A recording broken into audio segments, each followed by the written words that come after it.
This episode is brought to you by Squarespace, the all-in-one platform that makes it fast and easy to create your own professional website, portfolio, and online store.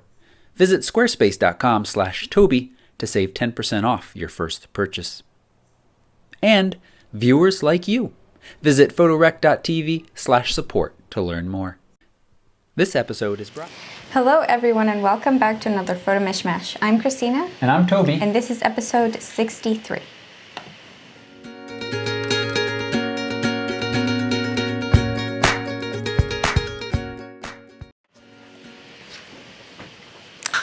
Welcome back everyone. Hello.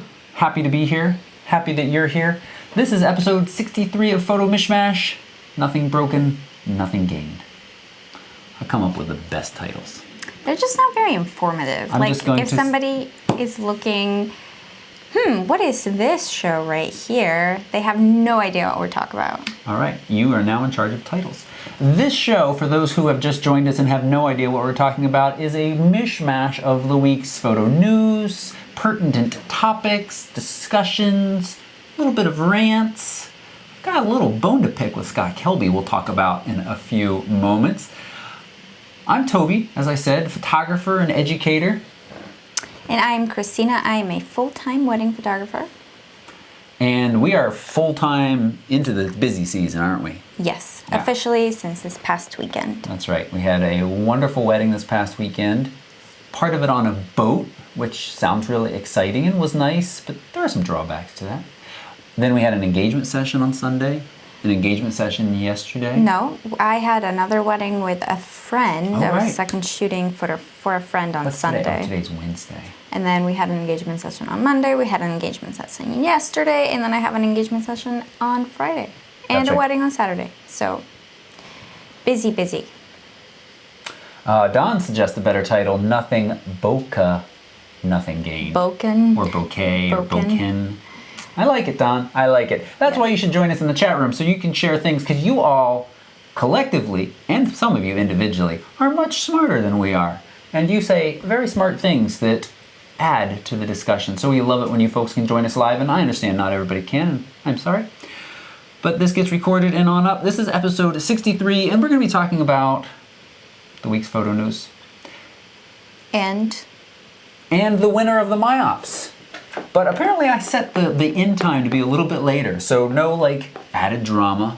We could do the Idol Ryan Seacrest thing where they play the music and the winner is, and then there's 15 seconds of that ridiculously or they cut to commercial break drama. Right. It says it ends in an hour, so I might be able to actually edit it and end it, but that seems crummy. If I set an end date, it'll be during the show. We'll go back and check and it'll tell us a winner. That's exciting. Usually, we jump into, and I think we're going to, in case you missed it. Yes. So, in case you missed it this past week, the D5500 versus T6i video was released. So if you haven't watched that, wait till this is over and then go watch it. Right. I'm gonna follow it up with a second video. I worked hard to make that a very unbiased. Here are the pros and the cons of these two cameras. I think it's maybe not for other reviewers, but it's typically difficult for me to not let some bias creep in, either from being more comfortable shooting with Canon, or just mostly that, being more comfortable shooting with Canon, that I sometimes let a little bias creep in. So I'm very happy with that review, but I want to follow it up with a opinion piece that is much more biased, and it is my opinion of which one of these I would pick. And it's not terribly easy, but I'll tell you all, because you took the time to watch the show. Despite the fact that this is smaller, better image quality, I often like the colors better, and better battery life, I would pick the Canon. Mostly because of its live view, setup, performance, exposure simulation. It just all works so nicely. When I want to use live view, I push the button, I get an idea of what I'm going to get, touch to focus works so nicely. The whole experience there is just so much better than Nikon's buggy, implemented. Sometimes the aperture works, sometimes it doesn't. Exposure preview works if you've got movie manual mode turned on, but then you can't go below 1/30 of it. It's just kind of, that bothers me. But as I said at the beginning of my review of these two, you can't go wrong unless you want that kind of camcorder-like video focus. Both of these are great. And I didn't mention that stuff in the video because I think it's something that if you use these side by side, you would say, oh, well, that experience is better on the Canon. Objectively, anybody would.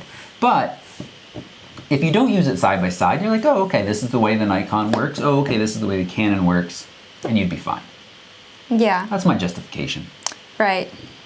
But it is, I mean, I think that the exposure simulation thing is kind of a big deal. It's just inconsistent. That's part of the problem, right? Yeah.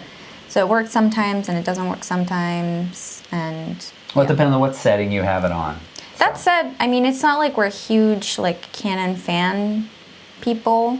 You know, we are very readily, you know,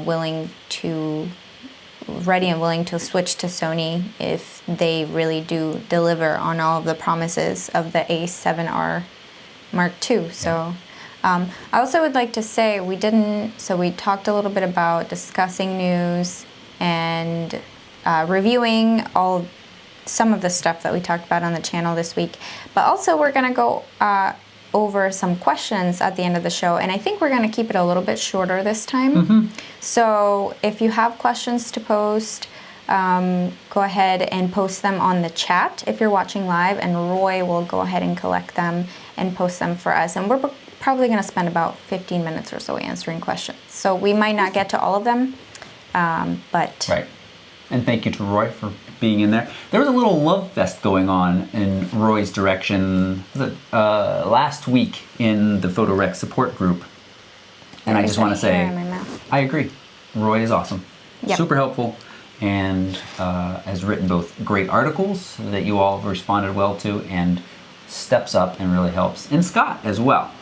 Scott has been awesome as well in putting together news articles and both. So thank you both. Appreciate it. So back to in case you missed it. Yes. And that actually, I didn't post. We did a Periscope yesterday. Oh, in the car. Why do you say it like that? Well, because I almost called it a failed experiment. Oh, you know, it dropped while we were doing failed. it. We plan on doing more Periscoping, and yeah, really the only thing that people took away from that is I look like Woody Harrelson. And I've heard that before. Wait, people told you that? Yeah. And then somebody just posted. Well, what happened? Here, let's talk about this for a second, because this is the Photo Mishmash, or just the show Toby gets to talk about crap that he wants to talk about. The LG G4 has this front-facing camera, right? This is front and this is back. I always get them confused. And it has a beauty slider built into that. And so I took a quick screenshot to let people know that we would be broadcasting and kind of give them what it looked like. But apparently I had that beauty slider turned on. So my skin, oh, it looks so lovely. Or in reality, it looks completely fake and super smoothie. Somebody said, did you get Botox? Wait, so you had the smoothing thing on while you were doing the... No, not while it was on, but when I took the picture. Here, so we switch it around to ourselves right now. Yeah, see, it's all the way up to beauty star. I think that means max effect. Let me see. I want to see what this looks like. You want to see what you look like? Oh, I look so weird. Yeah, it's not good. It's not good. That was not on purpose. It's funny that, I mean, that is just down there. There's a slider down there. You can make sure it's to minimum effect, but it always takes up part of the screen. I feel like that says something sad about our society, that by default, here is this beauty slider for you. Not like you have to go into the menu and say, oh, show me the beauty slider, I want to use that when I take a selfie picture. No, it's there, it's ready for you, because you are certainly not beautiful unless you have that slider turned up to beauty star. Can you get Periscope on Android? Oh yeah, you can, because you, duh. All right. Yes, that's what's exciting. That's why we're going to be doing more of these, because we have them. And we'll also do the back face, the rear facing camera. I don't know. The better camera, the camera that shines out. Shines out to the world, and we'll do stuff. But we talked a little bit about engagement sessions and why we have them. And, you know, I think you can go back and find that recording. It should be recorded. You can go watch it. It's short. We talk about the importance of engagement sessions. This one we had, well, both of them that we just had were lovely. We like it because we get to meet the couples and get a little more comfortable with them. So when we show up on wedding day, there is a relationship. And with a couple yesterday, we went out to dinner. The engagement session morphed into a dinner. Yeah, and That's nice. it was really nice to get to know them Yep. and talk to them. And actually, funny story, maybe we aren't supposed to talk about it. Oh, I think we can. That's fine. Okay. Well, one of the family members, relatives close to the bride, is a follower of our show. So we are going to get to meet him in just a few short weeks. So we're right. pretty excited about that. That's right. They told Brittany. Bethany. Sorry, Bethany said he can't bug us too much because we're working. But that's true. If you know somebody who's getting married, let them know. Some wedding photographers. We're basically booked this year, but 2016, 2017, Okay. we're willing Anyway. to travel. So, That was a little sponsorship for Christina Bernal's photography. yeah. The other thing, self-promotion. in case you missed it, this doesn't really fit into that section, but we've been talking about the Yongnuo 600 RT, which is the clone of the Canon 600 RT. I took it to this wedding. It was the flash I used. Now, this wedding had gorgeous light. The church didn't need any flashes. God, I love it when it's like that. Only needed flashes on the boat when it got darker, and dance floor. And we use these in pairs, or sometimes a trio, to communicate and add a little rim light. Bottom line, seamless with the other Canon 600s. No issue at all. As far as I can tell, it is the Canon 600. Its recycle time seemed good. It has an annoying beep that the Canon doesn't. Other than that, it is the same. Now, I know you feel differently, and I don't know if we have to rehash that discussion because we did we it. shouldn't. But you feel like the quality control here, if you show up with this, you're gambling a little. And I don't Well- disagree necessarily with that, but I think this is cheap enough that you can have a spare or two in your bag. Yeah, so I would maybe get like a couple as a spare. Maybe I would even get a couple to operate as off-camera light flashes, because they'll just be stationary. And actually, if somebody were to tip them over and they did break, it's actually not that big a deal to replace. So You're out a lot less money. I'm changing my tune a little bit Oh, about them. Okay. Yeah, I don't think that I would use it as my on-camera flash during weddings. I would have to see, so you shot a lot with it this past Saturday, so I'm curious to see what the pictures look like. But otherwise, yeah, I Yeah. mean, I'm definitely willing to Okay. give it a shot. Trelina's got a great question in chat. How do you feel about me experimenting with gear at weddings? Well, so you should do whatever you want, basically. I mean, Me? Oh, you experiment. Yes. Oh, I thought she said it. Well, yeah, we have this discussion from time to time. Sometimes Toby will bring a camera and try to use it, and I don't love it because I feel like that takes away the focus from what we're supposed to be doing. We're being paid to do a really good job, and it also creates confusion in the files because we've got files from different cameras. Sometimes they're not really supported by Lightroom, then I have to bring all that in, if they're usable images. Usually if you do shoot and experiment with things at weddings, I'll see it out or you do it at the reception. Yes. Because Can I defend myself? after you've already taken some, I hope. I mean, I can't be following him around all the time. Yeah. I think it's a great question, and in my defense, one, I use the gear I know and I love for all of the critical pieces of the wedding, and it's only during the receptions that I've ever experimented with anything. And with the 600, I had a Canon within reach, a Canon 600, so if there's anything funny going on, I could switch it off. And the couple of times that I've used other cameras have been, again, non-critical moments, and or even moments where we might be taking breaks because there's a lot of dancing at the reception at times where you don't need to shoot dancing for 3 hours, where, we'll take a break for a little bit, and then I'll wander around with the other camera and see how it performs. But I'm careful about that because that's not my job there. My job there is to capture these beautiful moments. Yeah. So to an extent, I'm all right with him experimenting with... Trelina got me in trouble. Oh, this is a conversation we have had. It has been a thing for a while, so... Let's go to a question that's easy to answer from James. Who's the better photographer, Toby or Christina? Christina is a fantastic photographer. I'm proud of some of the images I do, but she churns out image after image. I just look over her shoulder at these recent engagement sessions, the wedding, and I'm not very good at. You shouldn't stop. no, I'm not going to stop because you are awesome. You have an awesome eye. You have the technical ability, and you dial it in, and you're quick. The only thing you need to work on, this is not directly photography, is using your big girl voice sometimes. Wow. But you did so good in the wind. They were way down on the dock. So that's what you need to pretend. You need to always pretend that there's a big wind, so you say.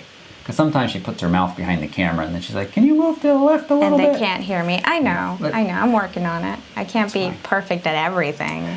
Good job, good job. So, Well, thank right. you. I appreciate that. Thanks. you're welcome. Okay. Okay, so the next thing I put in the lineup, so as I was preparing for today, I have Periscope running now and got a little, Scott Kilby did a behind the scenes, and I guess his grid show, which I haven't watched much. I've seen episodes from time to time. Has now moved to Wednesdays and was earlier today, and so I ended up watching some of that as I was preparing. So it was only half listening, so this rant is only based on half listening. But Scott Kilby and RC Conception. Conception, That's what I assume. I think so, yeah. We're talking about the future of photography. And they felt out of touch enough that I was cringing because they were, well, first, I believe that they are sponsored by Canon. I don't know that for a fact, but I'm pretty sure they are. And it really felt like they were either out of touch or being careful and holding back answers because they could say things that make Canon look a little bit behind the times. And Canon is behind the times. Canon could blow us away with updates that we'll talk about in a minute of rumors of 5D Mark IV, 6D Mark II, and 1DX. I don't think that they're going to blow us away. I hope they become competitive again, but or remain competitive. But Scott was like, what I want is wonderful low light capabilities with decent megapixels. I want Wi-Fi connectivity with an articulating screen and maybe Bluetooth and apps I can put on the phone. That's the Sony. You just described the Sony Alpha Series camera, Scott. Have you not spent any time with these? Articulating screen, apps you can put on the phone. I'm actually a little annoyed that you have to buy some of those $10 apps after you've paid $3,000 for a camera, but we'll put that aside. Awesome megapixels, great low light performance, great dynamic range. I don't know if he said anything about that because, as I said, I was only half listening. And it just felt like he kept coming back to this, like, we don't have what we want. Make sure you're looking at the big picture, Scott. There's other folks out there. And the other Right. point that he was making that bothered me was saying you can't show up to a paid gig with a mirrorless camera yet because your client will be like, what is that? That's not a real camera. You can't shoot. Now, I'm sure he shot way more paid gigs than I have, but I disagree. That's not true. Right. And say that I'm sure there's some clients out there that would be like, what's that? But really, you can't broad stroke say all clients are going to be like, that's not a real camera, you can't shoot what you're about to shoot with that. Plus, if a client is hiring you because they like your work and they like what you produce, why are they going to question the gear that you use? They're not going to care. They're just going to care about the product, the final product. However you get to that point, doesn't matter. And here's the larger point that I think is really important about this, is that people like Scott Kelby and RC Conception, they are, big photographers in the industry. And for them to sort of turn, They're big educators in the industry. Okay, sure, but they have a big audience. Yes, they have very a big. voice, much bigger audience than you and I do. So they have the potential to actually make change, to challenge Canon, to really, stop holding back, and to really make a truly impressive camera that would benefit them, and it would benefit the entire, industry of people that use Canon, or, the whole us, me. And so by them sort of holding back, I can sort of understand in a way, but at the same time, I feel like they could be doing so much more for the industry if they encourage Canon to sort of stay on their toes and highlight some of the things that other manufacturers are doing way better than them. So yeah, it's kind of disappointing. I was disappointed, and it just felt a little bit behind the times. I'd love to have a better relationship with some of these manufacturers, but at the same time, I'm glad that I don't, because I really feel comfortable in saying what I want. And I mentioned this last week that I had a little pushback on the tripod review. People felt like it was a little too scripted and a little too positive. It's a fantastic tripod. And somebody was like, well, if they sent you gear, as soon as you say something negative, people are going to stop sending you gear. I am aware of that. And what I'm more aware of is how you all perceive me, and whether or not I am saying that this is good, or this is bad, or this will work for you. And that is way more important to me than relationships with companies that I don't really have, except for some like tripods and things like that. I mean, so here's the thing though about that it's helpful for all of you if companies want to send us gear, because we don't have to say positive things about the gear. In fact, we get a lot of other gear that doesn't really make it into the channel because we don't feel like it was worth it for us, and it's free. I mean, we get it for free, and we don't feel like it's worth it for us to talk about, and it wasn't a good quality product. And we're not obligated, even though they give it to us for free, or they give it to you for free, you're not obligated to say good things. Right. So, and we want to keep things pretty transparent. So, I mean, that might be my number one goal. Yeah. Well, I don't know if it's number one goal. It's one of the goals. It's a pretty big goal, I think, because that's how you develop trust with, all of you guys watching out there. And that's really important to us, that you trust us. And we're never going to tell you something that isn't true just to sell you a camera. Right. Yeah. Because I wouldn't want to be treated that way. Right. So why would we want to treat anybody else that way? Yep. Last bit of Scott Kelby thing. So he said he sat on a panel this past week with head marketing guy from Sony, Canon, and Nikon about the future of photography. And he said he turned to them and he said, somebody is going to change the game, and it's not going to be one of your companies. I thought, well, Sony is, I don't want to be so pro Sony right now, but if you look at the upgrade that they have provided and how they have listened to the complaints to the Sony a7R, and I'm in no way saying that this Alpha, I say A, sometimes I say Alpha, that this Mark II is a perfect camera, especially since I haven't even touched it yet, but the early reports are very positive. So it's clear that they are listening and they are pushing this much further forward than the other camera manufacturers are capable of or want to for marketing reasons or what have you. But the end result is that they are changing the game, but it could still be possible that somebody comes out of left field with something else. Yeah. So we'll see. We'll see. Just wanted to say that and say that do not feel like you have to show up to a gig with a large DSLR or you're going to get turned away. No. If somebody has hired you because they've seen your work and they like it, then you should trust yourself. Sure. Trust yourself and do, what you think is best. Okay, so let's move on to news. Yeah, and it really bothers me when these guys are not in the frame. We can take them away now. We're done talking about them. Okay. We can take them away. They're in all the way or they're out altogether. Okay. And same with the Yongnuo. This is my OCD. Okay. Who has more OCD? That's the question. Me or Christina? All right, so we've got rumors. Canon Rumors did a nice post kind of summarizing our full frame rumor roundup, if we want. We are several months away from anything concrete, so we have to take all of this with a bit of grain of salt, and we really just don't know. But the rumors on the 5D Mark IV, the camera's focus is going to be high ISO performance. Over resolution. So it may even step back down in resolution, maybe to 18 megapixels, but go to seriously high ISO. That's about all. And a new flagship autofocusing system. And this is about the new 5D? That's the new 5D. That's the rumors. Really? They're going to go down in megapixels? See, these are the rumors.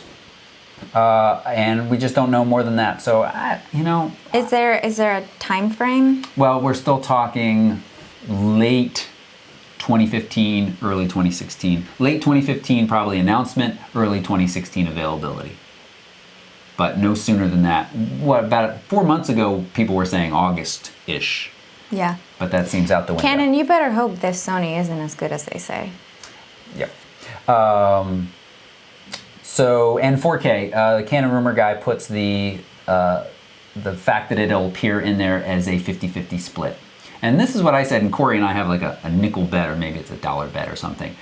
And just to be clear, I said if it comes out this year, I don't think Canon will put 4K in it. If it comes out next year, I think that there is a chance. And since it seems like it's coming out next year, I agree completely with Canon rumors and give it a 50-50 chance, maybe even a little bit higher, because I want to give Canon the benefit of the doubt. I mean, how can you put out a flagship DSLR that broke ground in video with the 5D Mark II in the 2016s, or 2016, and not have 4K in it?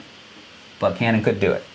The 6D Mark II, I'm getting asked a lot about this. I think the 6D has really sold well among your kind of amateur, just people who want a nice DSLR. It's got a good sensor in there. Focusing system leaves a little bit to be desired. It's basically on like Rebel level focusing system. The 6D Mark II is supposed to move up a little bit. So it'll be a little bit more of a serious camera, higher resolution sensor than maybe the 5D Mark IV. And it will be more of the do everything pretty well DSLR in the lineup. No resolution number was given, but he thinks 24 to 28 megapixel sensor. Sounds reasonable. And the EOS 1DX Mark II. That camera, I think it's supposed to be the first of these released, right? I think we're supposed to hear more about that late summer, early fall. Yeah, it says that. 4K video is still a possibility. Again, I mean, I just said the 5D Mark IV is flagship, but this is so it really would seem like you could have 4K in there. But again, Canon's got the cinema line they want to protect. So I think that's all we're going to say. We're going to move on unless you had anything to add about it, because we're just so far off at rumors at this point. But it, you know, we'll see. I think the real key about the Sony is how seriously well does that autofocus work with Canon lenses. That is the key. Other little things I think people will be willing to overlook, but Canon photographers who are getting frustrated waiting for a serious update from Canon are going to look over and they're going to see these cameras. If they see people focusing with them just as nicely with the 70 to 200, with the new 11 to 24, which is a fantastic lens, that's going to be a very tempting ship. That ship is going to be so grassy green.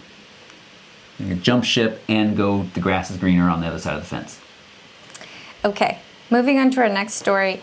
Apparently, a family decided that they wanted to do pictures on. Do you want to open that so that I can? Oh yeah. Family decided they wanted to do pictures on railroad tracks. They wanted to do a little like superhero themed shoot. Yes. And so I guess they went on active tracks, and the pictures went viral. And so now they have received online threats because of what they did. Threats against their life. And which is kind of ironic. Like, does anybody see the irony in that? I mean, that is like one of the most despicable things about the internet. It's like, you do something that puts your family in danger, so how does the internet respond? By putting your family in danger. Right. It seems a little bit silly. Yeah. So they do look like active tracks. We don't know for sure. We don't know. Maybe somebody else did. It's not a good idea. No. I had my little sissy story from a couple weeks ago of being near the tracks when the train came by when I was shooting with the wide angle lenses. And I mean, I thought it'd come by slow because I was about a half a mile from where I knew it was stopping. And wow, they go fast right up to the stop point. And people just aren't able to judge. And we've had some stories, the director who was supposed to get permission, or, I don't know everybody's job in the movie set stuff, but it was somebody was supposed to get permission for shooting on the tracks. They either didn't or were denied permission, but they went ahead and shot anyway. They were all on a bridge, and the poor woman was killed in this movie set. So, it happens, folks. It happens, and never take clients on tracks. And if you're a family, this is cute, but go find some abandoned tracks that aren't used. That's all I have to say. Next, we'll talk about it really briefly. And don't threaten to kill people if they do stupid stuff. That's stupid. Nobody who's watching this I does know, that right now. So we're... Somebody. you There are a guys- couple people that give each show a thumb down. They might be people out there who take time to threaten other people's lives. So you shouldn't do it. Okay. You keep giving the thumbs down. Next but you shouldn't one, do so it. that was submitted by Roy. Thank you, Roy. And this one's also submitted by Roy. It's titled 13 Things You Should Know About Being Married to a Wedding Photographer. I didn't, you know, he said we didn't have to cover this. Yeah, I read I just like to talk about a couple of them. Okay. You want to take a couple. Now, okay. 13 things you should know about being married to a wedding photographer. And this is from photographytalk.com. So are you telling me these things because at some point I will be married to a wedding photographer? You are a wedding photographer. so you should I tell you these things? No, we're pretty lucky that way that we understand each other. I didn't and feel our- lucky Saturday our works. morning when you were like, "Where's the fucking thing?" And I'm like, "I don't know." I what had that a thing little is." bit of a meltdown Saturday morning. Well, I We mean, won't talk about it because... we just did. All right. Well, we won't talk about it anymore. All these people out there, they want to be our therapists. They want to help us. No, they don't. No, I know. It's stressful getting out of here and making sure. We've talked about this before. Checklists are the key. Here's what happened. We're gonna just we go on don't. a tiny detour. Oh. I thought I would I prepared. I spent all Friday afternoon preparing, getting everything ready, packing my bags. Like tomorrow morning, I'm gonna wake up early, have a relaxed breakfast. Not gonna have to worry about anything. Come Saturday morning, I couldn't find like 5 different really important things that I needed, I and wouldn't say any of them were really important. I kept telling myself to just, I guess they weren't that important, but they seemed It important. wasn't at like the your time. camera or a lens you needed. Right. So anyway, I kept trying to tell myself to calm down and just chill out, and then, it got to the point where we were behind, and so anyway. So it wasn't the relaxed morning that I was hoping for. But, so this article is from photographytalk.com, and just want to highlight a couple of them. Number 3 is they spend a lot of time... Before you say that, I just want to say that we leave enough buffer that even in having to search for this or that we're still way early. Oh yeah, so we were behind in leaving, but we still arrived super early because... so we leave, you don't know about traffic, Right, you don't know about whatever. Yeah. Okay, so number 3 is they spend a lot of time maintaining their gear, like every single day, even when they don't get dirty. That is not true. I thought that's... Like, they must be pretty OCD. Like, I bet they're pretty OCD if they're cleaning their gear all the time, because I don't do that. And you can't really tell. I mean, tell them that... So there's Oh, this we're going to talk story... about it later. Okay. The fly? Yeah. Yeah. There was a fly in a lens, and it wouldn't impact image quality. Like, between the glass, and it didn't impact image quality. So a little bit of dust. At the beginning of each season, we look over our stuff, and I often will double check for smudges and things like that before it goes in the bag, but otherwise, we're just shooting and then putting the stuff away. The next one I want to talk about, number 8, you can't get jealous of bridesmaids photos. What, are only men wedding photographers? Or it's like... I don't know. So every wedding photographer who is a smart business person knows bridesmaids are future brides, i.e. future clients. So don't be surprised or jealous to see stunning bridesmaid shots. I don't understand Who's this. this written to? Yeah, exactly. That's what I'm saying. Okay. I don't... Is this written to, like... Right. Do you... people who have husbands only? Or like... It's a sexist article. People who are attracted to women? But let's talk about this for just a second and say that, we certainly make sure we take nice pictures of the bridal party, but number 1 priority is bride and groom, and I would say that we try to take stunning bridesmaid shots. Yeah, I don't really either. Yeah, I don't do that. Okay, next. I should, but I don't know. Just feel like it's the couple's day, it's not the bridesmaid's day. But number 10, oddly enough, they won't have a camera for family gatherings and events. That is true. Yes. I don't bring my camera unless I'm specifically asked to, because I do this as my job, and I just can't, I'm to the point where I can't overthink, or I can't not overthink a picture. So I just the whole idea of having to take a good picture when I'm trying to relax just makes me anxious. So I don't do it. 11, you'll be disappointed if they don't get good shots of you because you're probably their toughest client. So that I feel is pretty applicable to me. Because I give you a hard time about taking pictures of me all the time. But that's not on you, really. That's just on really? me and my self-image. It doesn't feel like it's not on me. That's like not I'm true. terrible. That's not true. Okay. That's not true. Well, I just want to say number 10, interestingly enough, that they just got affiliate links here of like 5 different cameras. So maybe they're suggesting or something just randomly posted in there. It's kind of strange. But that reminds me that I got a really nice piece of news from B&H Photo today. They're going to increase the amount of gear that they'll loan me at a time, which for most of what I review and share with you all, it's loaners from B&H. And I like that for several reasons, because that's not a company that I am tied to and have to say, this is the camera you should buy. And, well, it lets me bring you a lot of stuff. And the reason they're upping that is because you all are using affiliate links. And if you're not, please do. Right down below this video, I will make sure that link to B&H, and you can bookmark that link, and anything you buy from B&H will earn me a small percentage and cost you nothing extra. I'll also throw in the news story about there's a brief banner that appeared at B&H, and actually I got an affiliate email and said, Nikon's gonna pay your sales tax for you at B&H. Oh, okay, that's strange, but I think I posted it on my deals page. I thought that was strange because one, B&H is one of those lucky online retailers that does not have to charge sales tax outside the state of New York where their brick and mortar store is. Oh, so are you talking about this news story? I am. I'm talking about that briefly. So, but then this has vanished, and there are all kinds of legal and implications for like saying you're going to pay somebody's sales tax. So I think maybe they thought, oh, this is not a great idea, and I think it came from Nikon. But that's another reason to shop from B&H. And yes, technically you are supposed to put this down on your tax returns that you've bought this gear. But is anybody checking? I mean, I do that. Actually, we, do some of that because then it gets claimed as part of our business expenses. But you don't have to do that. Okay. Alrighty. So what else we got? So you guys may have heard, if you don't live under a rock, that popular pop singer Taylor Swift called out Apple on their, I guess, policy that they decided they wouldn't pay artists during a 3-month trial of their new music streaming service. And Taylor Swift was like, heck no, we're not gonna give you our work for free. You have to pay us. And they responded positively to that. And, they are gonna pay artists now. So, or royalties, I guess, to artists, which is how that works, is what I'm assuming.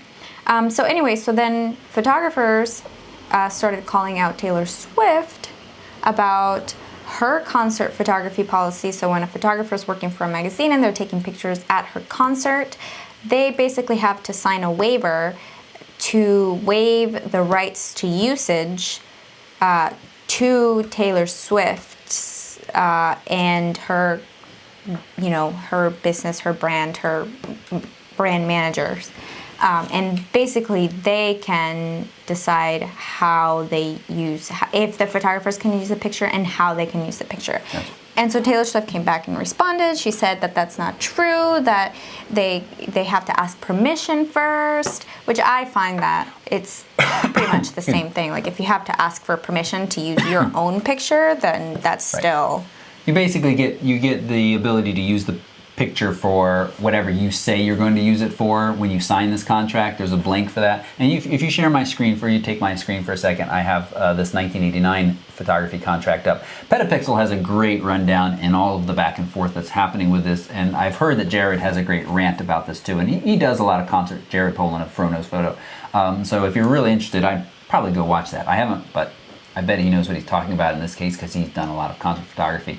A lot of people have kind of onerous contracts, but I just want to point out one bit of this contract that I don't even think you've heard yet. Nope.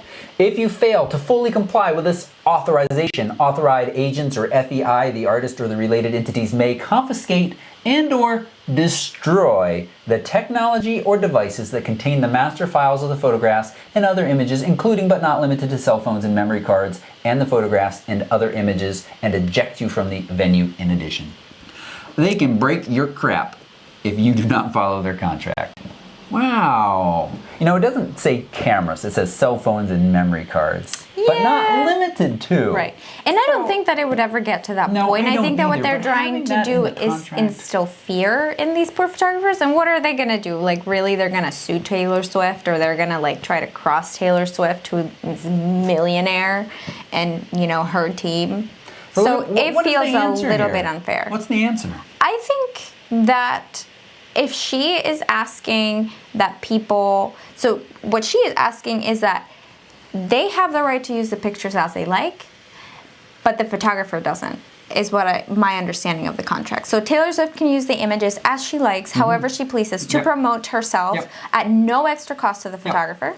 And the photographer has already been paid for their work, but still, if Taylor Swift is going to use this for profit, to market her services, and it's of value to her, and she's choosing not to pay the photographer, she's basically asking of photographers the same thing that Apple was asking of her, that she protested against. Right. So and CNN has even picked this up a little and is not doing a good job of reporting both sides of the story. As shocker, CNN. But don't many, this is my ignorance here, but don't many concert photographers not get paid directly by the performer, but by the, maybe like Rolling Stone or the local paper that is there, that they are getting the shots for? I mean, that's where this money comes from. And then oftentimes photographers will sell these out to Getty or whatever. Well, this is what they're saying, is that that they cannot do that. Right, they cannot do that. So you were saying if she's paying them, but she's not even paying them. Right, no, she's not. So they can't use the pictures. She's also not paying them. It seems really I think photographers should just shake it off, this contract. All right. Yeah, you know, sorry, I didn't joke at the end there but I think part of the answer is, and this is really hard, but photographers should say, sorry, I am not signing this. This does not work for me. Well, if they don't sign it, then they can't get the picture. Lose no matter what. But and that's the somebody else point. Out there has to be a little bit better about this. She has the power because she has the money. Right. Which is the point that she was trying to make to Apple, is that Apple's a huge corporation. Artists don't have any, musicians don't have any recourse against them because they have fewer resources. So Apple should be socially responsible and do the right thing. So Taylor Swift, you should do the same. Yep. And Roy's just adding that photographers often only get paid if they put the photos in the news or online. Some say they only get paid every other concert because maybe they don't get a shot that's good enough to go anywhere. So then they only get one shot at getting in the paper. So how can they make a living? It just doesn't seem fair. Right, it's tough. And we're also saying Taylor Swift, but you know, who knows how much she realizes her contract says. Because she clearly has people that do this for her, and she's got lots going on. But I think at this point she probably read it. Yeah, well, I hope so. And she was the one that was calling, nobody else was calling Apple out. That's right. Okay. All right, next. Let's talk briefly about you European folks. You got this law that is trying to be passed to kind of equalize photography rights, and I can't believe that this is going to actually get passed. Sometimes I feel like the whole world is going backwards. But so if you share my screen, we have a variety of laws in Europe right now about what you are allowed to photograph and then share with the world, or maybe even share and earn money from. So we've got this current scope of the freedom of panorama in Europe. Dark green, you can photograph anything, and you can see that's a lot of countries. Lighter green, only the buildings. You can't photograph works of art. Then we got this yellow, couple countries. You can't sell pictures of the skyline and things like that. And then we've got Italy. Really? You can't take pictures of, does that mean technically that I have a picture of a nice Rio Maggiore?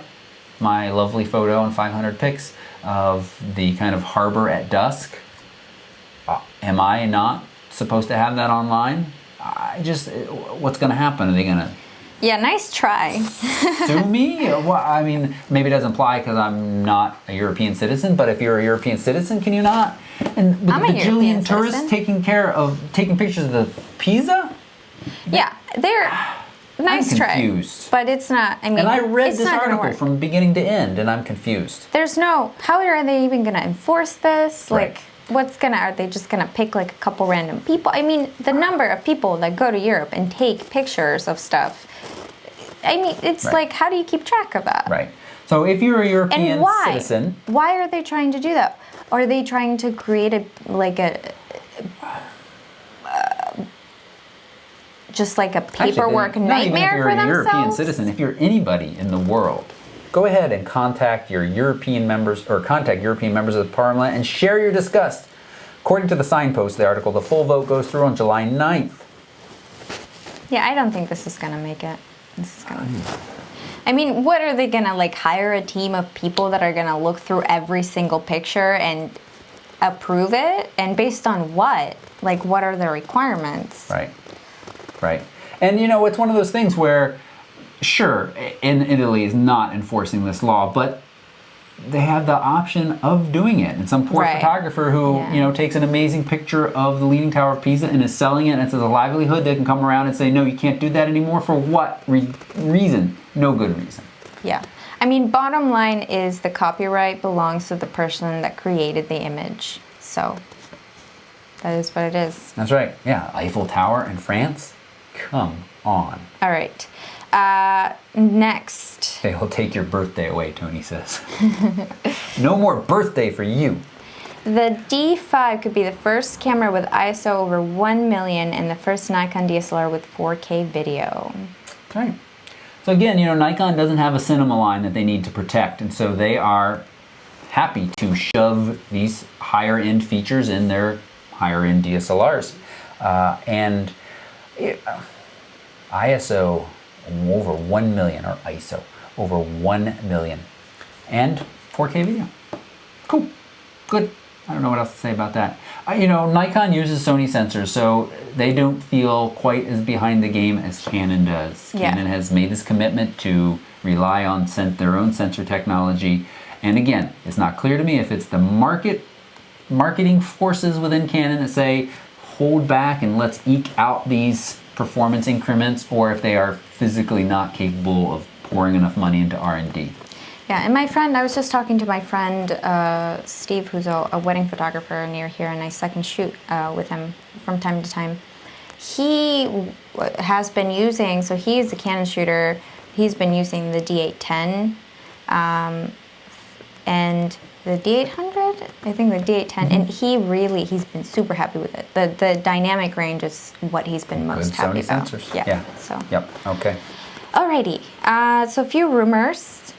Get back to and rumors. announcements. Tokina 24-70 f2.8 lens officially announced and coming in August. Are we excited about that? It's $1,000. I mean, that 24-70 f2.8 is kind of a staple of many event and wedding photographer bags. Canon's version that we're actually have attached to the GH4 now that we're shooting with is what, $2,000? It's an expensive piece of glass. Now, it's very sharp across the range. I'm very happy with its performance. But shoot, man, it would be nice to get basically the somewhat same performance. Well, actually, they are saying that it is ready for these super high megapixel like Canon 5DSR. So for $1,000, $999. We don't talk about Tokina a ton. You know, the 11-16 is the lens that is on everybody's tongue with Tokina. It's a great lens. It's great low light, kind of in a wide angle that gives you great starry skies.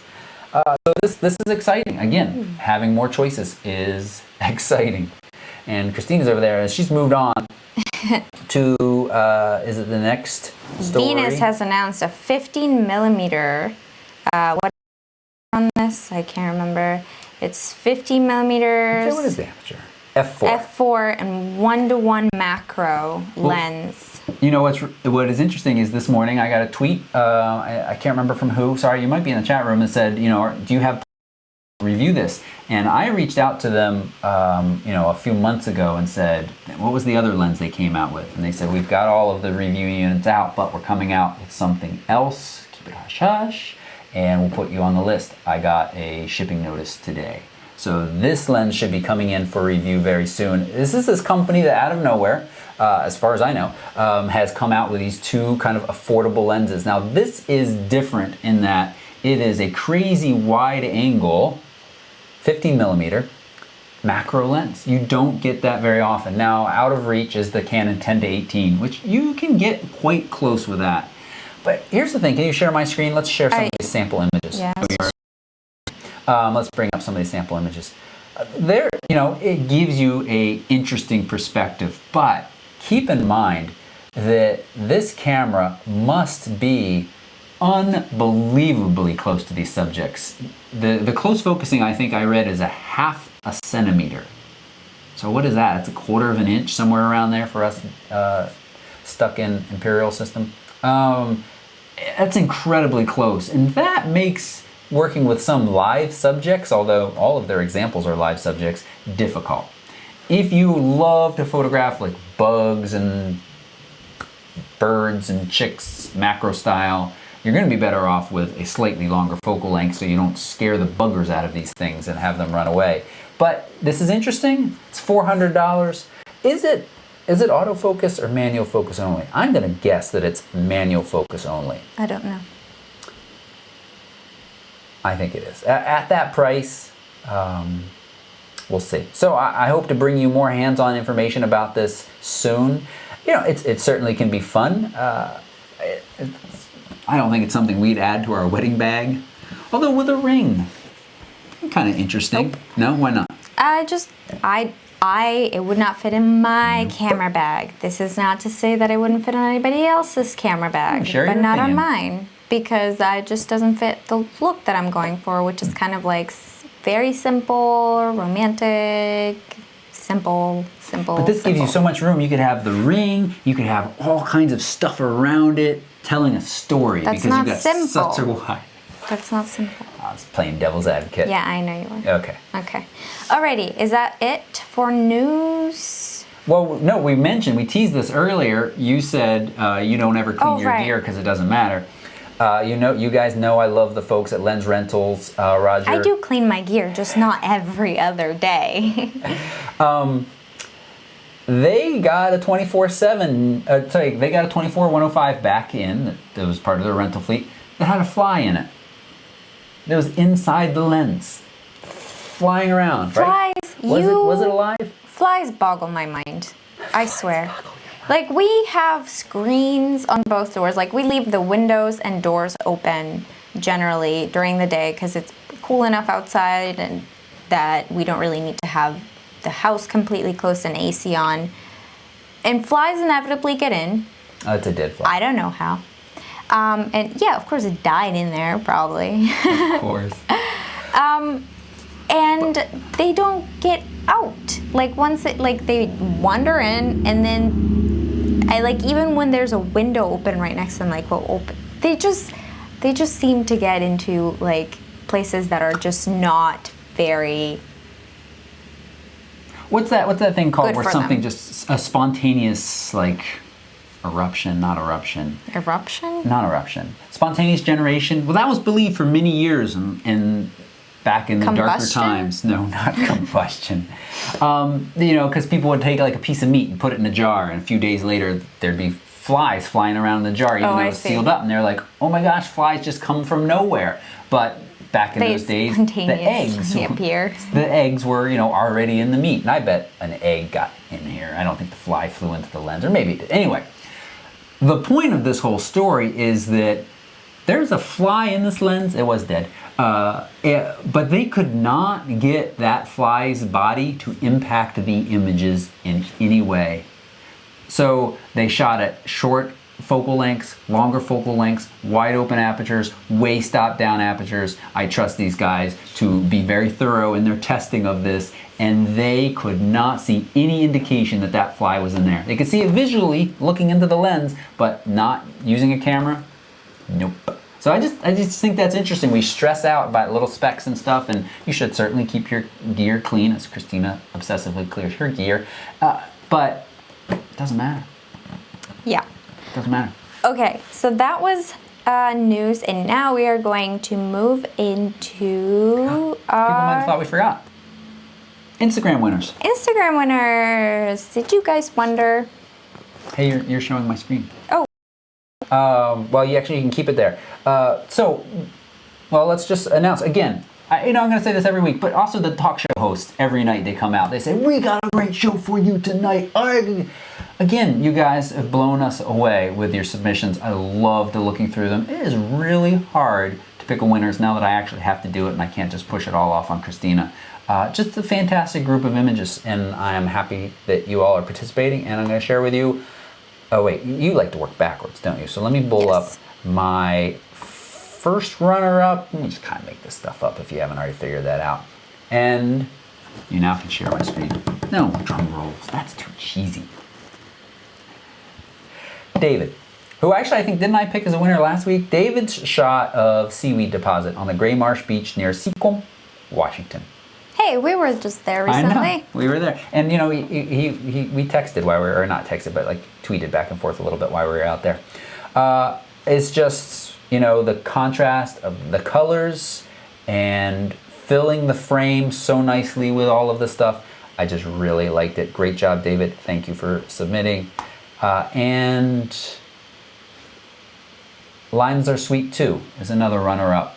I feel like this could have gone into the lines one as well. This could fit in a lot of different places, but there is something about the texture of that wood and then the repeating pattern and the focal length and the aperture here that I just all combine, and I really enjoy this image, and it works well for me. And the winner, my winner, and there were several others too. Trelina's ferns, I really like the softness of those ferns. There were just a lot of great texture pictures. The winner, I really like this because it caught my eye. This is Pico Texeria. It's a very macro shot. No, not macro. Macro? Well, wide. It's a wide shot, isn't it? Yes, it's a wide shot. I meant like big picture. Don't we use that sometimes to say a macro view of the world? Yeah. Man, we use that to talk about little. What do we say is the opposite? Like macroeconomics or macro, macroeconomics versus microeconomics. Yeah. Huh. That's how I meant to use that. Anyway, it just struck me as there is so much texture in this image, but it is not like the other ones. It is a much more big view of this valley with this kind of scrubbiness, and then we got the hills and the rocks, and we even have people in it, and I think it's a fantastic image. Really like it. Thank you, Pico Texeria. Appreciate everybody who submitted. Yep. And now, Christina, let's share your first honorable mention. Ooh. So I really love this picture because I was kind of thinking about it as I posted my own. So I did participate, everybody. I did participate this. It was kind of late, but no, let's not look at mine. You can follow the hashtag or look up the hashtag and you'll find mine eventually, but we don't have to spend time. I'm so proud you did it. But I was looking at mine and then I looked at this and I so there is movement and you can almost feel it. I don't know if anybody else knows what I mean, but there are like sometimes in certain photos you can, I guess the lines and the transition and the shape of them is so seamless, so smooth that you can almost feel the movement in the picture. And this is kind of what this felt like to me. And actually a couple of the others that I chose. It's very hard to tell scale here, which I like. I think that's something too. I don't know, are we looking at the side of a mountain? Are we looking at the side of a snowbank? I can tell that it's snow, and I can tell that there are ridges or little tiny valleys and ridges, and I was really struck by the movement. Yeah. Can I ask your opinion? How do you feel about using black letterboxing as opposed to white? Oh, I don't care. Okay. Just wondering. It's just a personal preference. Okay. Your next honorable mention. So I like this one. So the texture in the grass is really cool. But also, if you guys know me, you know that I love geometry in a picture and just like compartment. I love how this picture is compartmentalized and. And the perspective is really, really cool. and then there's also action happening. You know, there's like so many different things going on, and it all still looks just really organized and really pleasing to the eye. So I really love this. Great. It's a great image. And, you know, I think it just showcases so nicely one of the ways to make your work stand out is to get a perspective that's different. I think we've been picking ones that offer interesting perspectives, some in the past. Ooh.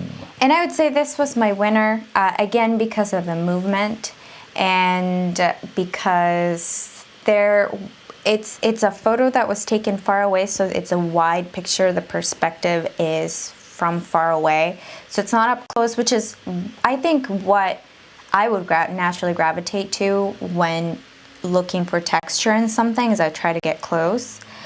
So this is kind of unexpected that way. This person pulled way back and then just got the texture and the ripples, and it's a black and white image, which I think just really emphasizes the contrast in the texture. Yeah. Yeah. That's nice. And that's been a question we've had in the come back. Okay, so good. That's a question we've been had in the past. How to know when a picture is ripe for being turned into black and white. And I think one of the answers is when you have a lot of texture, or texture. I think that's one of the ways to do it. This would be a great place to stop and take a moment to remind you all to hit the thumbs up button. That is appreciated. And if you're watching this and you're not already a subscriber, please take a moment and hit that subscribe button so that you are notified of future videos, live broadcast, tips, tricks. It all works so nicely, and we thank you for your subscription, and it helps this channel grow in more ways than just that number of people that watch each week. And if you want to know how the Instagram challenge works, the first step is to follow him on Instagram, and you can follow me too if you want. But you will, every week we give out an assignment. This week we're going to extend the assignment over 2 weeks because we're not going to do a live show next week. So no live show next week, but remember to come back the week after that, because we will be back. Pointing a finger at you. I am pointing my finger at you. And we will send reminders. So if you want to subscribe to the newsletter to be notified when we'll be back, do that, or Facebook. Anyway, so if you want to join in on the challenge, this week's challenge is FIRE. And the hashtag is PRTV_fire. So if you're on Instagram, you're following Toby, at PhotoRecToby, and just take a picture that has fire in it. That's right. And now for us American folks, we got the good old 4th of July coming up. So I definitely had in mind that I think we'll see some fireworks pictures. I'll put a link to my helpful guide to shooting fireworks, also to shooting sparklers. I think Roy has a sparks or a fire shot somewhere, or a tutorial around that we'll share in the show notes. And a reminder that all of these links that we've been talking about in the news, the Instagram challenge, those are all can be found right down below this video. Not right now for you live folks, but shortly thereafter. That information will all be there and you can take a look at it. And as Christina said, we'll be on break next week, but we will be back July 8th to pick our winners and to talk about all of the amazing things that have happened in the last 2 weeks. Yeah, and not that you guys need this, you need to hear this, but be safe when playing with fire. Yes, that's right. Don't do anything we wouldn't do, which actually, don't do anything we would do. Which is, I mean, if you're going to do something like the steel wool would, certainly fall into this category. First off, I think if you're in California, you can't do it. Just don't do it. But, be intelligent, please, about this type of stuff. And don't hurt yourself. Jeff went out, Jeff B. Went out with his son and did some fireworks shots. And he was the photographer. His son was the whipper. And I think he didn't use the word, what's like above the level of enthusiastic. He said his son was incredibly enthusiastic about whipping that around and some sparks landed in his direction. When I stood out in the water and did the one like this, I forgot to put my hoodie up and I felt a few things tinging on my scalp. But I was okay. I held He still. survived. I said, I can't move. It'll ruin the picture.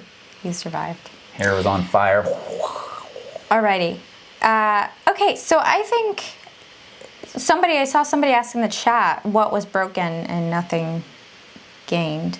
Well, it was a reference to, well, I just try to like these cryptic titles that Christina say are just confusing to people. It was a reference to the previous 2 weeks in a row, I had something broken to talk about. I've got nothing broken to talk about this week. Did I tell you all that I reached out to Panasonic? Yeah, I think I told this last week. It's going to be 7 to 10 days turnaround time for repair, and I'll probably send it in tomorrow because it works that we're going to be out next week anyway, so we'll see. Okay.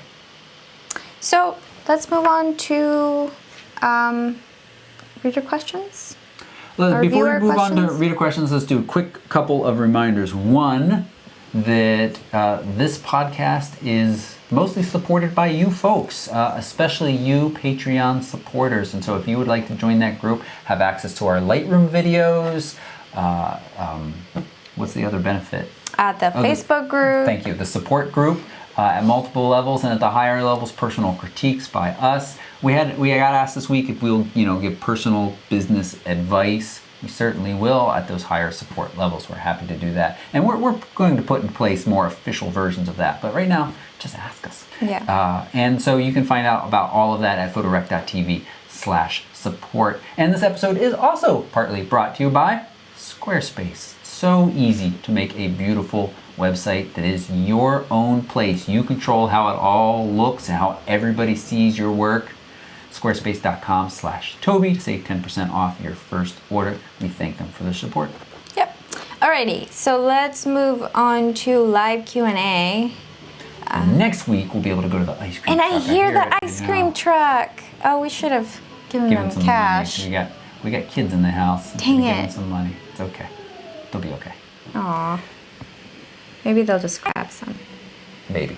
All right. Okay. So live Q&A. No one out there cares. Nobody cares. Sorry, guys. Yep. We get overly excited about ice cream. Okay. Yep.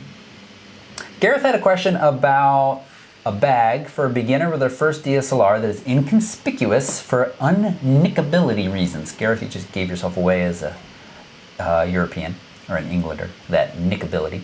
That's fine though. I'll still answer your question. Weatherproof, could be carried while cycling and hold a kit lens, one prime, one lens hood, one filter.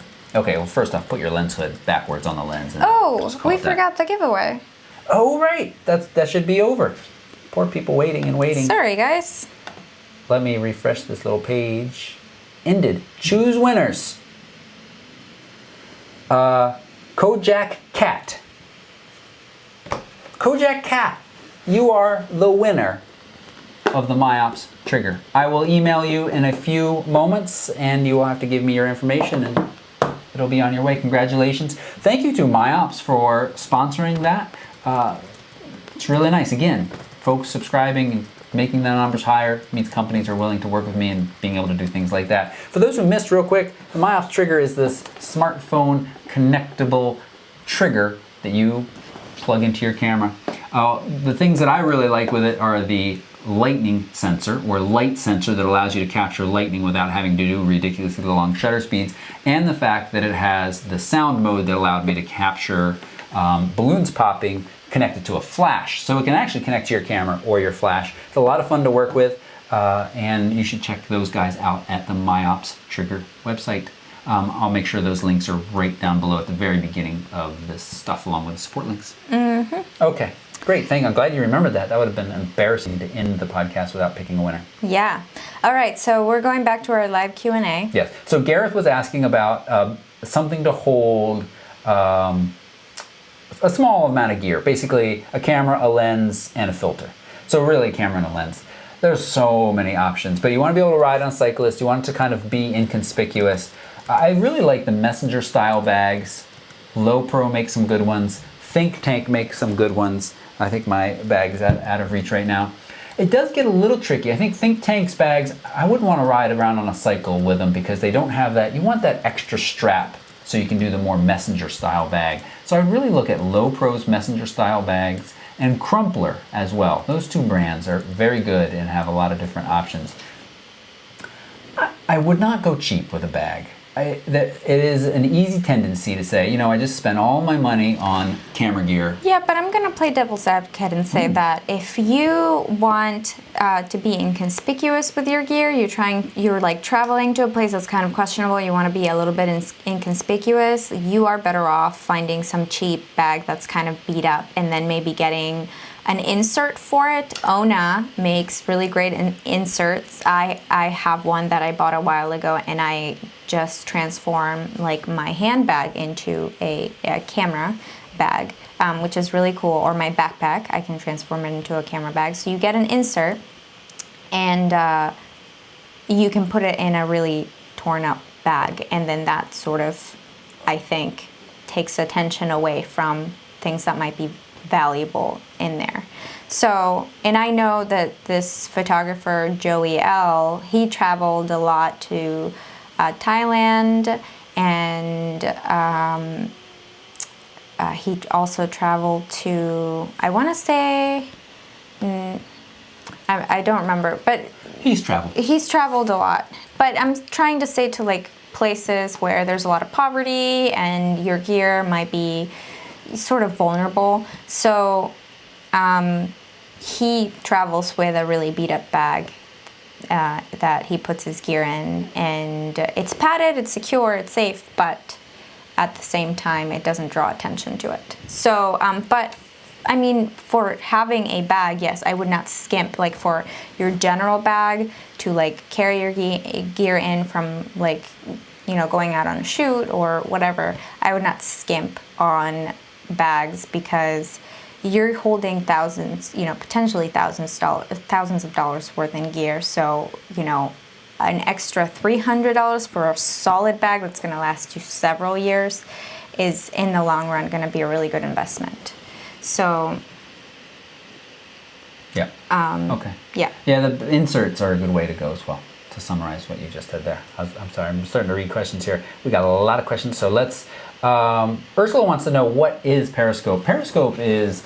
There's Meerkat and Periscope. These are these streaming apps that are mostly connected to Twitter, although Meerkat's now been divorced because Periscope is owned by the folks at Twitter, and it is this kind of easy instant streaming from mobile devices to mobile devices and the desktop as well.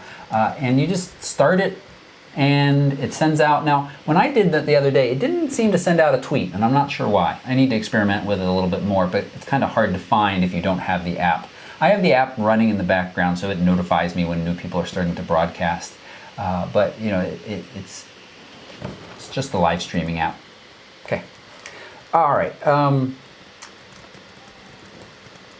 Philippe wants to know, why is Yongnuo always launching new flashes? Because they're trying to make money. And I think they basically got their hands on Canon schematics, and they're saying, well, we can make this just as good for cheaper because maybe we won't pay as much attention to quality control. And that's what they're doing. You know, it's going to be interesting to move forward. There's clear, huge intellectual property copying from China. Not to put down China, but you know, these are clones of this other stuff, and it'll be interesting to see how that how as we move forward. XRC Matrix has an interesting question. Are you listening? If you could choose one camera and one lens for the rest of your life, what would you choose and why? I mean, so the 35 millimeter focal length. Let me hear it. The 50 millimeter, the Sigma 50 millimeter f1.4, and the Canon 1V. Your film camera? Yep. Wow, you're so cool. No, but hear me out. No. Okay. No. So my reasoning behind that is that if that was going to be my camera forever, film is already outdated. So there's no like lusting after any other camera with any amazing sensor and dynamic range, because film already has incredible dynamic range, and I can overexpose the crap out of everything, and it actually looks better than exposing it properly. So there would be no lusting after any other new sensors or gear that comes out, and the look of film is really beautiful. So Okay. That's my choice. Yeah. You know. And the 50 is super versatile. Yeah. I think I'd go a little bit wider with the 35 to be just a little bit more versatile. Well, versatile, like I guess you can photograph portraits with the 35. Right. It's just, I don't know. And then I'd want a camera small enough. The smallest, I'm going to be pretty cheap in my answer, the smallest camera that I can comfortably fit a 35 millimeter on. Maybe the Sony a6000. Maybe there's the T6S. That's what I'm going to say. I'd be fine with a crop sensor smaller because I want to be able to carry it all the time and be like, God, I just stuck myself with this giant camera that I have to carry around for the rest of my life if I want to take a picture. So I would go smaller, APS-C, and 35 millimeter focal length, which actually works out to be about 50. All right. Have we done any non-standard wedding sessions? Plain, beach? We've done a good number outside on hilltops or in foresty areas. What do you mean by non-standard? Well, I think like maybe not in a church. Oh, okay. Oh, yeah, we do. Most of our weddings are outdoors, actually. Yeah. We do very few that are in churches. Big trend in Vermont, and a lot of people get married outside.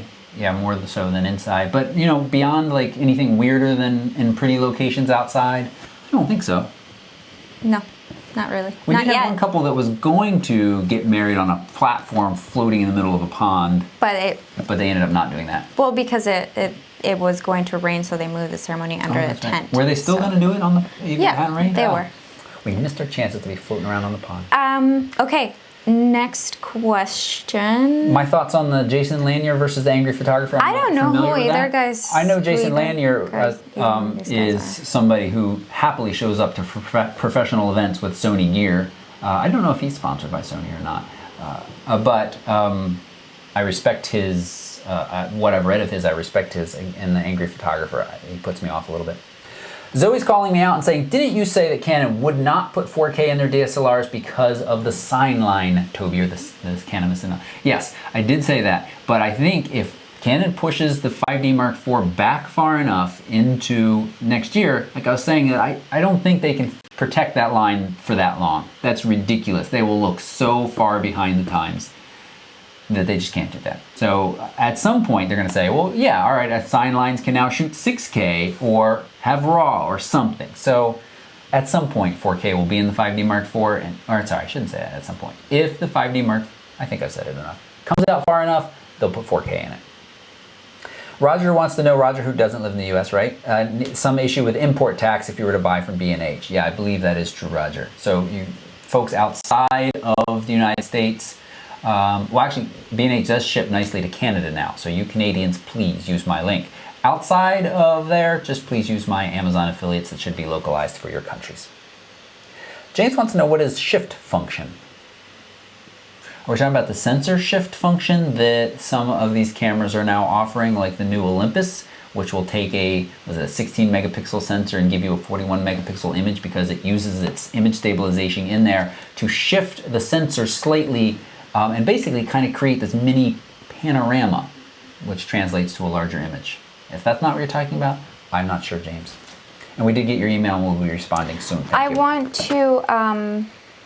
I want to answer this question that I just saw come up on the chat. Okay. It's by Bam Sam Bam 33. How did you guys started getting paid gigs, and how did you realize you were good enough that you could actually charge people to take their pictures? He or she, I think she, is an amateur and trying to get started.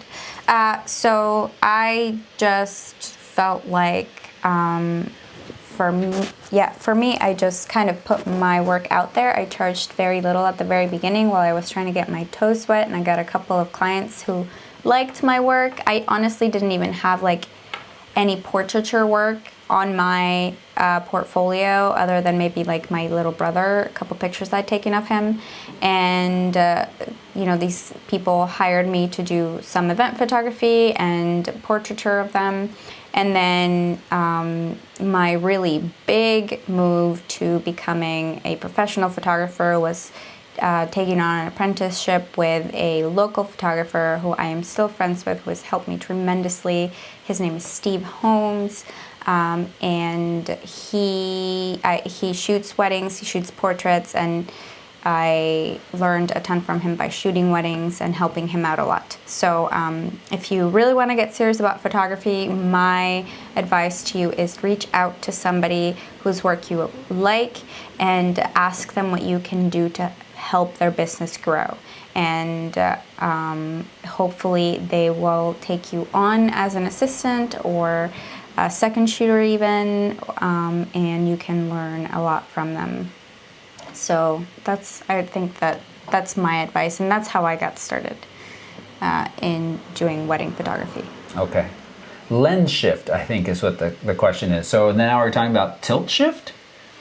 Still not completely clear. The idea of tilt shift is where you actually tilt usually your focal plane is flat against your sensor, but you can tilt that focal plane with specialized tilt shift lenses that allow you to, whereas out in front of the camera, usually, let's say there's the camera, I'm shooting Christina, the focus will start at this point and this point, but you can shift that and have this focus that goes and creates very neat effects. Usually used for architecture and things like that, so if you're shooting at an angle, you can get everything in focus without having to use a ridiculously high focus, but it's also used in wedding photography for some creative effects.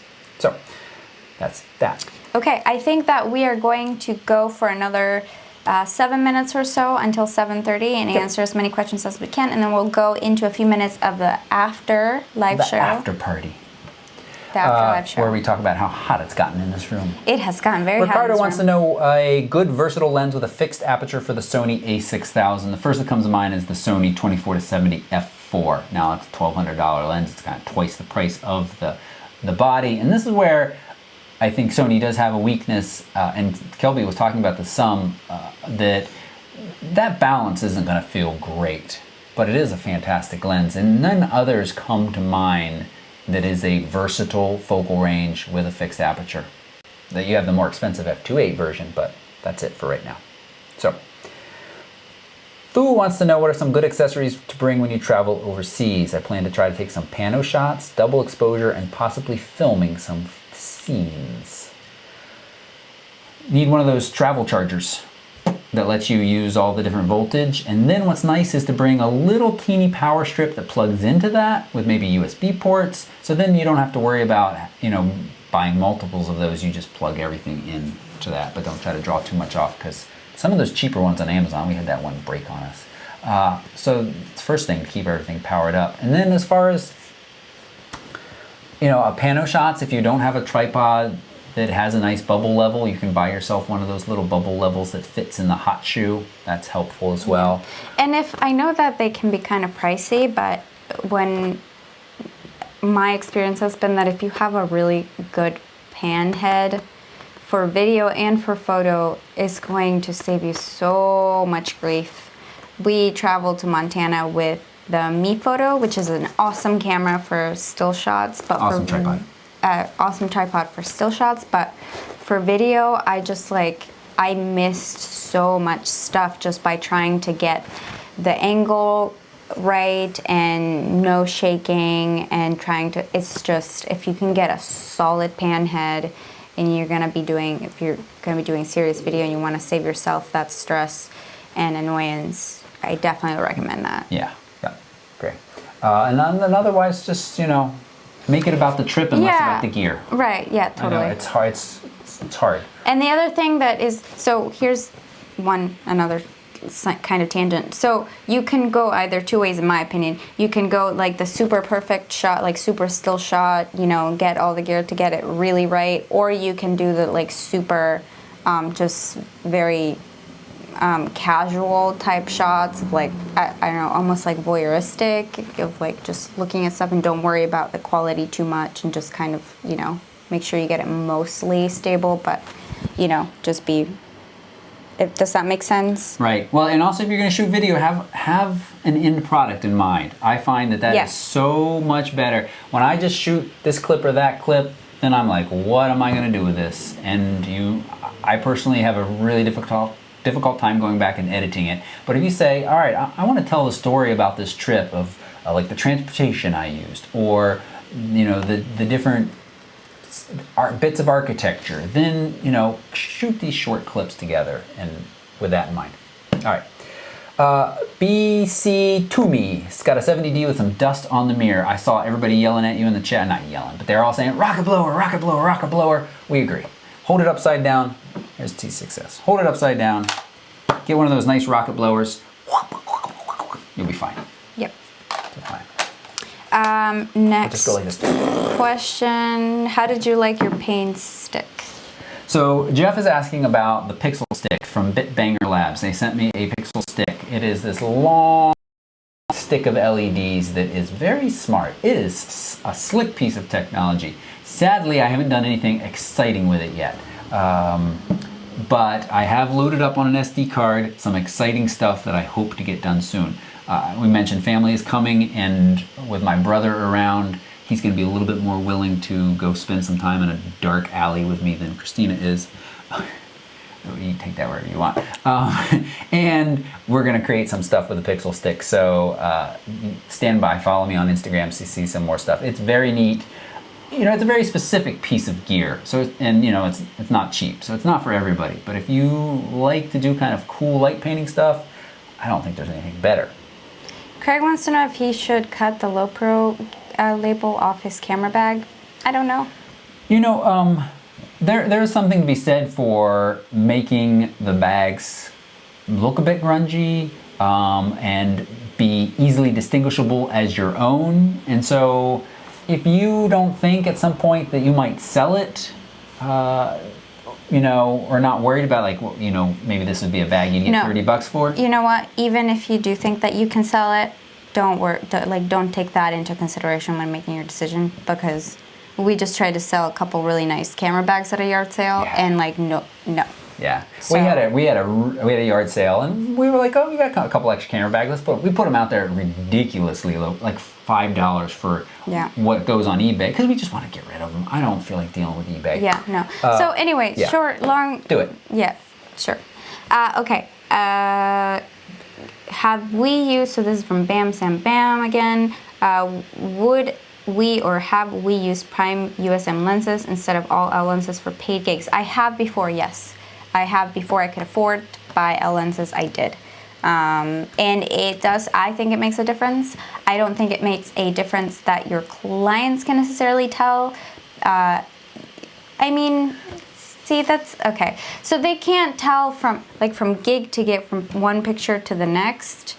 You can tell a big difference. I know, I'm trying to... Yeah, you know, I mean, why did we spend a lot of money on lenses? Okay, so let's take a specific example, okay? The 85-1.8 from Canon. I used to have that and I used to shoot with that. And then I got the 85-1.2. And the color rendition is incredible on the 85L. Like, the colors are different out of that glass. They're more true to life. They're cleaner, less muddy. The way that the light enters through that lens is different than that one. I don't think that a layperson would be able to necessarily tell the difference, but I think that once you start using L lenses, your work will change. Your work will noticeably, the more work that you put out there and you put out into the world and you build your portfolio and you start using these, it's going to have there's going to be a noticeable difference. That's kind of what I was trying to say. So as far as like your clients go, they'll see that difference when they're looking to hire you. But again, I mean, you can create awesome pictures with really minimal gear though. So you don't have to, I mean, just make it work with what you have. Well, you can. I had the 85. I used the 50-1.4 from Canon. You know, I used the 50-1.8 when I didn't have any money to spend, you know, even on the 50-1.4. So yeah, just do what you can with what you have. And as long as you have a good understanding of light and the positioning of the light in relation to your subject, you should be pretty golden. So yeah. I'd just say that it's a little unfair to make that comparison because the 85 f1.2 is a lens that has no comparison. I can shoot with a 70-200 f2.8L lens, which is a fantastic lens. Then I shoot with the 85, and it is noticeably better still. And not just saying I'm shooting at f1.2. the colors and contrast from that 85 are just fantastic, and pretty much any photographer that puts their hands on it that doesn't mind the slow focus says you can pry this out of my cold dead hands, because it is just an amazing lens. It's pretty incredible. It stands out as it's really slow to focus, but it's I mean, color quality wise, it's like once you have taken pictures with that, you just can't go back. It's like one of those things. Up at the orchard the other day, I was just playing around. I had the 85 on this T6S, and that killdeer flew over. I focused on him as he flew over. It's not that close, but he is in focus with an 85. It's more about having just a little bit more room and flexibility when you step up to the L lenses that perform just a little bit better in crummier conditions, which just gives you a buffer as a photographer to when the conditions, when shit goes down, when stuff gets bad, that gear makes it a little bit easier to continue to produce. Yeah, okay. Yeah. I guess That's all. It's certainly the other gear is perfectly capable. But yes, prime lenses. I love prime lenses. I think it's great that you have prime lenses, and you just make what you have work. Yep. Because you're always gonna want something better, and there's always gonna be something better. So. We got 2 more questions before we go to the private.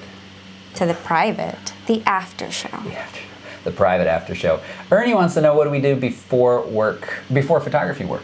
I've been a teacher. I've been an academic technologist, helping other teachers use technology in the classroom, and I've been a registrar of a small liberal arts college here in Southern Vermont.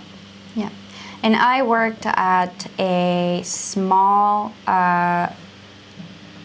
IT company. That actually made a backup solution for photographers. Not for photographers, but actually for big companies. They didn't invent, but they sort of started to do disk-to-disk backup back when it was not really a thing. Lots of really big companies were still using tape. So I worked for them for a while, and then I went back to school, and then I dropped out of school, and then I became a photographer. So, going to school and becoming a photographer sort of like cross together. So, yeah. Matthew wants to know, as an amateur photographer with hoping to go pro, what's your opinion on photographing in national parks? Because as you know, the national parks came down with that fairly strict policy, which I thought did not actually get in place. So he's asking, should you purchase a permit for anything that will be used commercially? First off, cover my butt. We cannot give, legal advice, because we are not lawyers. But I would say it is just go take your pictures in your video, and you're gonna be fine. You worried about saying that? He's not pro yet. He's gonna go out. He's gonna take some nice pictures, some nice video, and yeah. I mean, I would lean towards like doing what's right to cover your own butt. So. Yeah. Okay. Anyway, and that's it, everybody. Thank you for tuning in. Thanks for tuning in. Give it a thumbs up if you haven't already. Push that subscribe button. Yes, and if you want to follow us along on Instagram in these next 2 weeks. Follow us along. See what we're up to in these next 2 weeks where you can't tune in the live show. My username is Christina Bernalis. Mine is PhotoRecToby. And yeah, and join in on the Instagram challenge. If you, I guess I'm trying to feel like last week. All right. Well, I feel like last week we didn't tell people about the giveaway, where they could find the giveaway, but maybe There is no giveaway at this moment. No, I know, but when we announce. Okay. We will announce a new giveaway on July 8th. That's it. That stuff box, that bits. So please come back a couple weeks, 2 weeks from now. We'll be back, not this coming Wednesday, but the following Wednesday. Thank you so much for watching. Goodbye. Bye-bye. You know what we keep forgetting to do is take the nice picture to use as a thumbnail. So let's make all of these people